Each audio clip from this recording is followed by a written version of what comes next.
A few days after Miranda left, my boyfriend brought up the idea of me meeting Luca. He explained that Luca was one of his Marine buddies who'd also known Maya and struggled with similar survivor's guilt. Luca and his wife Beatrice lived about an hour away, and my boyfriend thought it might be good for all of us to get together. He said hearing Luca talk openly about his therapy and PTSD might make him feel less alone in his own struggles. We set up dinner at our place for the following Friday. When they arrived, Luca was tall and broad-shouldered with a quiet intensity about him.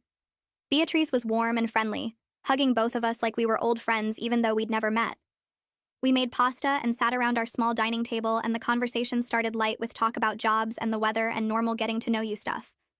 But as dinner went on and we opened a second bottle of wine, the conversation shifted. Luca started talking about his therapy journey without any prompting, like it was just a normal topic of conversation. He mentioned his PTSD diagnosis and the medication he was on, and the weekly sessions with his counselor. He talked about nightmares and hypervigilance and how hard it was to feel safe even in his own home sometimes. My boyfriend listened intently, nodding along, and I could see his whole body relax as Luca spoke. When Luca mentioned the guilt he carried about Marines who didn't make it home, my boyfriend jumped in and said he felt the exact same way about Maya. The two of them talked back and forth about survivor's guilt and the irrational feeling that they should have been able to prevent deaths that weren't their fault or responsibility.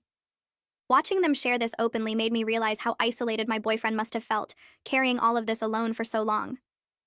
After dinner, Beatrice asked if I wanted to help her with dessert in the kitchen. Once we were alone, she turned to me and her expression became more serious. She told me that supporting a partner with combat trauma was hard work that required a lot of patience and clear boundaries.